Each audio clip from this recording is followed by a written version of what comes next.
Marriage is absolutely amazing, but when you add kids in the mix, sometimes marriage gets a whole lot harder because our spouse can sit silently and suffer while the kids just scream louder and louder until we bend to their every need because we are exhausted and too tired to fight. But if we're too tired to fight for our marriage is going to crumble. And honestly, that is not going to help our kids.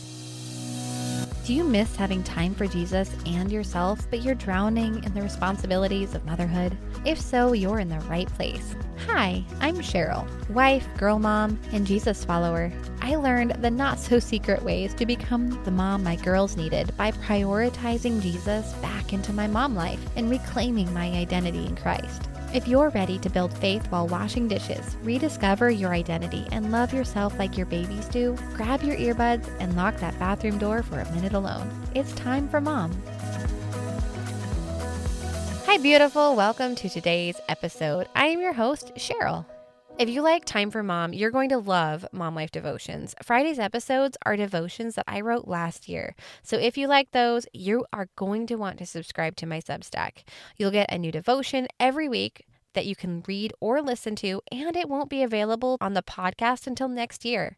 Plus, I do a monthly newsletter to make sure you'll be the first to know of any new workshops, events, sales, and guests. I started writing Mom Life Devotions because God told me to. I needed a way to grow my faith, and I process things the best through writing. And instead of just journaling, I wanted to share them with the world. And that's what Mom Life Devotions are. They are things that God has shown me through motherhood. So please come join, subscribe, and get an extra devotion sent to your inbox. Let's dive into today's episode. When I got married, honestly, marriage was very easy. Right up until the point that we had children. That is when it got real. Because when you start adding babies to the mix, 1, you're exhausted. 2, you're constantly being touched. And 3, everybody's needs are louder than yours.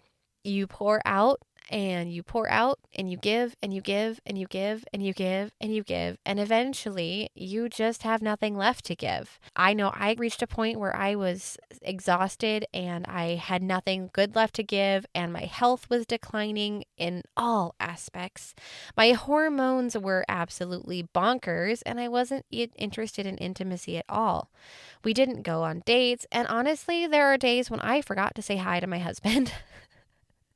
After a year of that, our marriage started to feel the strain. Honestly, it's a bit of a miracle that it lasted a whole year. But it began to be obvious that we were drifting apart. And today I want to share with you some things that we did to bring ourselves back together as husband and wife. Because your kids are not going to benefit from having mom and dad separate and mom and dad having a bad relationship. It takes 2 to parent. It takes 2 to parent effectively. Can it be done as a single parent? Yes, it absolutely can. And kudos to you if that's what you're doing. But if you have the option to invest in your marriage and keep that healthy, you need to do that. The first thing that we did was we started checking in with each other.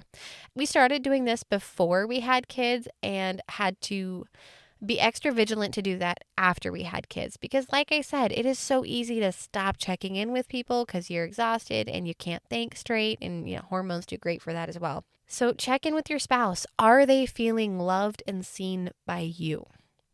This can mean a variety of things. It will depend on the person. But for my husband, he won't feel seen or loved by me if I haven't given him a hug or a kiss, if I haven't looked him in the eye and given him my attention, because those are his primary love languages: physical touch and focused attention, where I'm stopping, I'm looking him in the eye, I'm acknowledging his existence, and maybe doing something that he enjoys. So check in with your spouse. Are they feeling loved by you?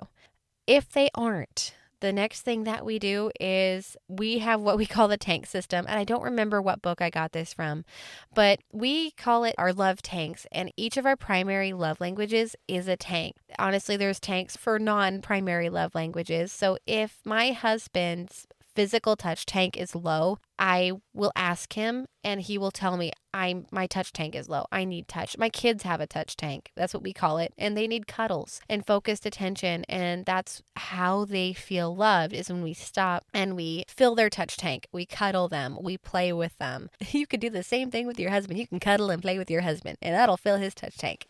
After you've checked in with your spouse and figured out where they're at, whether they're feeling loved and seen by you, Figure out what tank is feeling low and fill that tank. And if you need some suggestions on this, reach out to me. I'd be happy to help you. The next thing is, are you prioritizing your kids over your spouse?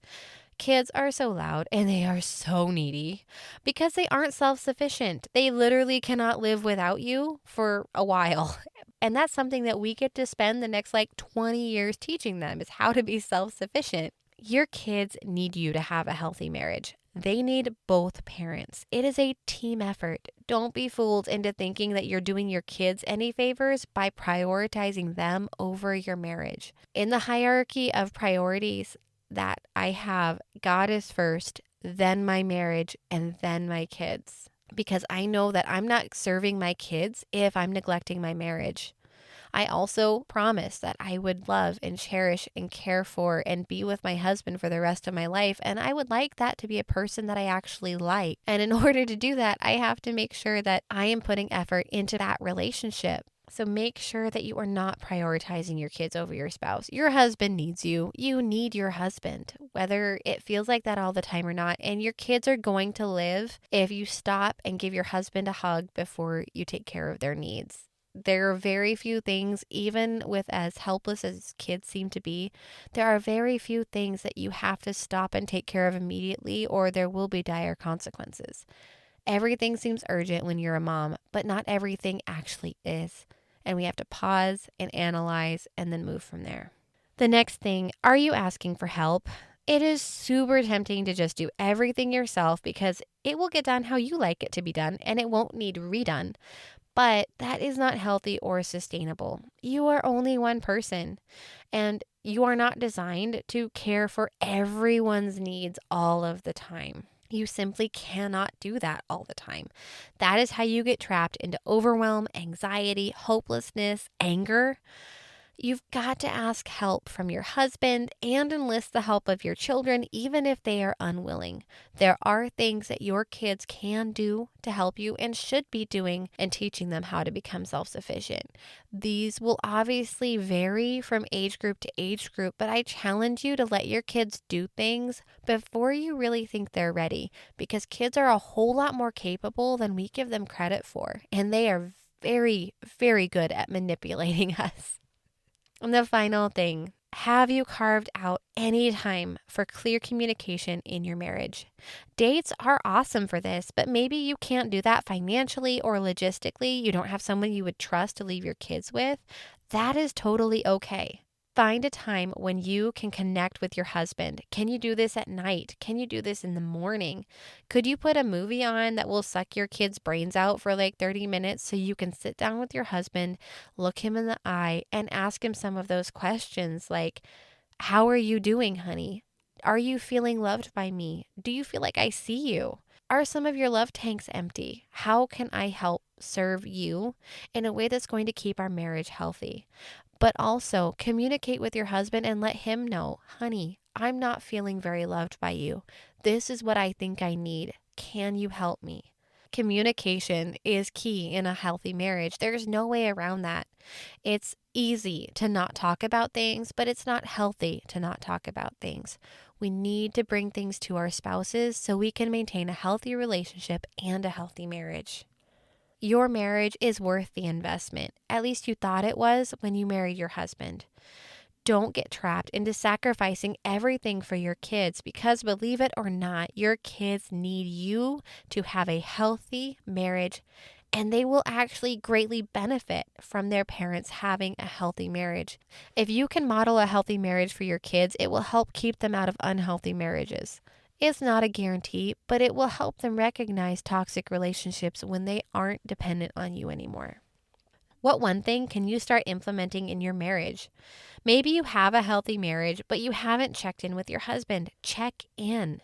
And then come over to our private Facebook group and leave a comment on episode 55 and share your one thing. Again, those things were check in with your spouse. Do they feel loved by you? Are their tanks empty? Is one of them empty? Are all of them empty? Are you prioritizing your kids over your spouse? If you are, stop it. And I can help you with that. Are you asking for help? Ask for help, seriously. It's a lifesaver. It'll save your sanity and your hair. Have you carved out any time for clear communication in your marriage? Those are the things that I want you to think over this week, ask yourself, and talk over with your spouse. And again, if you like Time for Mom, you will absolutely love Mom Life Devotions. Come and join the Substack. You can also comment on those, chat, and my email link is in every single one. So if you have a question, you can shoot me an email. Until next week, mamas, I pray that this has sparked conversation in your marriage and help you reach a healthier place with your husband. Love, Cheryl. Hey, beautiful. I hope you enjoyed today's episode. If so, would you take 30 seconds to share this with a mom who's wading through those mounds of laundry and dishes and wishing for just a little me time? Also, please leave a quick review for the show on Apple Podcasts. It makes my day to know this podcast has helped you. Well, it's time for me to wash more dishes and cook more food. I'll meet you next Wednesday for another episode. Until then, may the God of grace fill you with his peace.